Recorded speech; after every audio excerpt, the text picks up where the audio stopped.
Fill in the blanks. Green plants are called, तो green plants को हम क्या कहते हैं? These are called autotrophs since they synthesis their own food.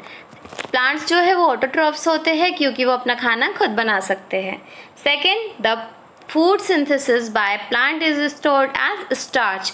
तो जो फूड बनाया है प्लांट ने वो किस फॉर्म में होता है? वो स्टार्च की फॉर्म में होता है, जिसे हम कार्बोहाइड्रेट भी कहते हैं और ग्लूकोज भी कहते हैं। Then in photosynthesis solar energy absorb by the pigment. अब फोटोसिंथेसिस के दौरान हमें सनलाइट की ज़रूरत होती है, तो कौन सा पार्ट होता है प्लांट का जो कि उसको एब्जॉर्ब करता है? So that is a chlorophyll. जो प्लांट के अंदर क्लोरोफिल होता है वो एब्जॉर्ब करता है सनलाइट को। Next, during photosynthesis plant take in dash and release dash gas. तो फोटोसिंथेसिस जब हो रहा होता है ड्यूरिंग दैट प्रोसेस प्लांट क्या इनहेल करता है, क्या लेता है? That is carbon dioxide and release oxygen gas. Now the next question is a parasitic plant with a yellow cylinder and branch stem. तो एक पैरासिटिक प्लांट जो कि येलो कलर का है, सिलेंडर मतलब बहुत ही पतला पतला से, और ब्रांच स्टेम्स है, तो वो क्या है? दैट इज अ कसकटा, जो कि एक पैरासिटिक प्लांट था जिसको हमने क्या बोला था? अमरबेल भी इसका एक नाम है। Then a plant that is partially autotrophic. तो वो प्लांट जो कि पार्शली ऑटोट्रॉफिक था, मतलब they are dependent on another individual as well, जो कि है पिक्चर प्लांट, जो कि एक इंसेक्टिवोरस है। वो अपना खाना खुद तो बना सकता है, बट क्योंकि डेफिशिएंसी हो जाती है उसके एरिया में, वहाँ पर नाइट्रोजन उसे नहीं मिलता है एक अप्रोप्रिएट अमाउंट में, तो इंसेक्ट्स को भी खाता है। तो these are the insect eating plants, that is a pitcher plant. After that third is the pores through which leaves exchange gases. तो वो कौन सी पोर्स है जिससे कि लीव्स जो है वो एक्सचेंज करते हैं गैस को? So that is a stomata. तो स्टोमेटा क्या करता है? ये कार्बन डाइऑक्साइड को अंदर लेता है और ऑक्सीजन को बाहर निकालता है। Tick the correct answer. Cuscuta is an example of. तो कसकटा किसका एग्जाम्पल है? ये एक पैरासाइट का एग्जाम्पल है, पैरासिटिक प्लांट्स का। Second is the plant which trap and feed on insect. वो प्लांट जो कि ट्रैप करते हैं और इंसेक्ट को खाते हैं, that is a pitcher plant, that is a insectivorous. Now match the following. तो आपको जो कॉलम ए है उसको कॉलम बी के साथ मैच करना है। लाइक क्लोरोफिल, तो क्लोरोफिल कहाँ पर होता है? वो होता है लीफ के अंदर। नाइट्रोजन, नाइट्रोजन फिक्सेशन का काम करता है राइजोबियम। कसकटा, कसकटा क्या है? ये एक तरह का पैरासाइट प्लांट है। Animals, animals are the heterotroph because they depend on any another plant और एनिमल्स। इंसेक्ट्स, इंसेक्ट क्या है? पिक्चर प्लांट एक इंसेक्टिवोरस है और they eat insects. So you can see यहाँ पर आंसर्स दिए हुए हैं, so you can tally the here as well कि क्लोरोफिल के साथ लीफ है, फिर nitrogen rhizobium, cuscuta parasite, animal heterotroph and insect was eaten by pitcher plant. Now here is a true and false. Carbon dioxide is released during photosynthesis. Photosynthesis के दौरान carbon dioxide release होती है, तो no, it's false, क्योंकि oxygen release होती है। Second is plant which synthesis their food are called saprotroph. तो वो प्लांट जो कि अपना खुद का खाना बना सकते हैं, क्या उन्हें सेप्रोट्रॉफ कहते हैं? So no, it is also wrong, क्योंकि उनको हम क्या कहते हैं? They are called as autotroph because they can prepare their own food. Next is the product of photosynthesis is not a protein. तो जो प्रोडक्ट है फोटोसिंथेसिस का वो प्रोटीन नहीं है, तो यस वो प्रोटीन नहीं होता, that is the carbohydrate, starch होता है। Next question is solar energy is converted into a chemical energy during photosynthesis. तो सोलर एनर्जी जो है वो क्या केमिकल एनर्जी में कन्वर्ट होती है जब फोटोसिंथेसिस होता है? तो yes, then only photosynthesis occur. Now choose the correct option from the following. Which part of the plant take in carbon dioxide from the air? तो एयर से कार्बन डाइऑक्साइड को कौन इनहेल करता है, मतलब कौन एब्जॉर्ब करता है बेसिकली फोटोसिंथेसिस के दौरान? So that is a stomata. Stomata क्या है? जो लीव्स के ऊपर पोर्स होते हैं छोटे छोटे, वो क्या करते हैं? वो एब्जॉर्ब करते हैं कार्बन डाइऑक्साइड को एटमॉस्फेयर से, ताकि फोटोसिंथेसिस की प्रोसेस हो सके। Now choose the correct option from the following. Plant take carbon dioxide from the atmosphere. तो प्लांट जो है वो कार्बन डाइऑक्साइड लेते हैं एटमोसफेयर से थ्रू देयर रूट। तो वो किसके थ्रू लेते हैं? रूट के थ्रू, स्टेम के थ्रू, फ्लावर के थ्रू और लीव्स के थ्रू। तो वो लीव्स के थ्रू लेते हैं। Why do farmers grow many fruit and vegetable crop inside large greenhouses? What are the advantages to the farmers? तो इन्होंने बोला है कि जो लार्ज ग्रीन हाउसेस है उसमें जो फार्मर्स है वो क्यों फ्रूट्स और वेजिटेबल्स को उगाते हैं, उसके क्या एडवांटेजेस, क्या पॉजिटिव प्लस पॉइंट्स हैं।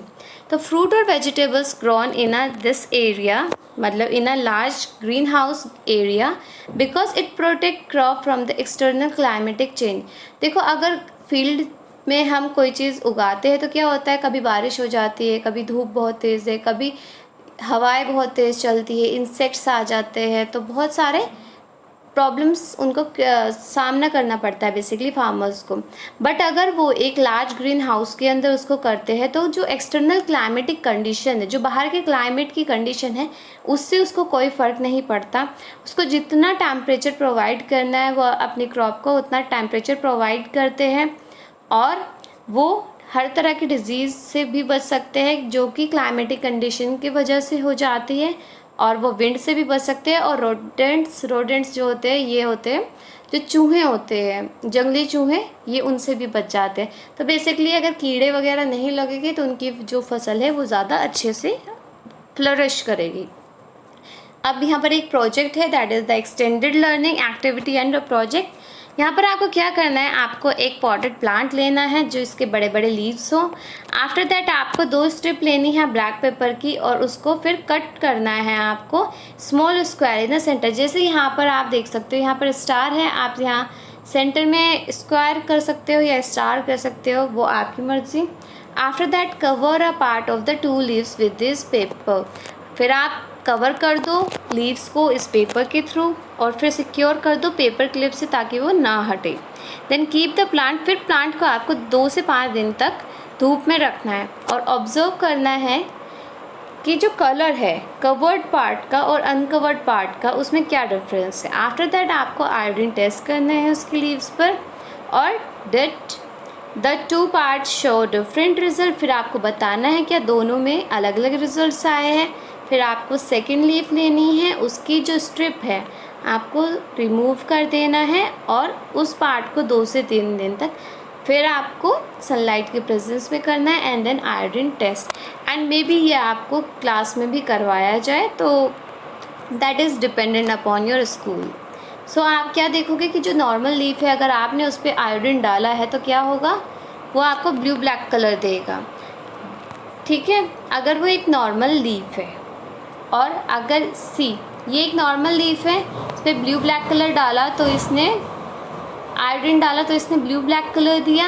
और ये अगर मैंने आधा जो है वो कवर्ड कर रखा था, लाइक जो आपने कवर्ड कर रखा है, तो व्हाट विल हैपन कि आधा जो है वो ब्लू ब्लैक कलर, यहाँ का ब्लू ब्लैक कलर शो किया, दैट मीन्स यहाँ पर स्टार्च फॉर्म हो रहा था, बट ये पार्ट जो है ये सनलाइट के प्रेजेंस में नहीं था, सो दैट इज़ वाई इसने आयोडीन टेस्ट नहीं दिया। ठीक है, तो अगर आपने बीच में स्टार किया है, सो हेयर, तो यहाँ पर स्टार के बीच में ब्लू ब्लैक कलर आएगा, यहाँ पर ब्लू ब्लैक कलर आएगा।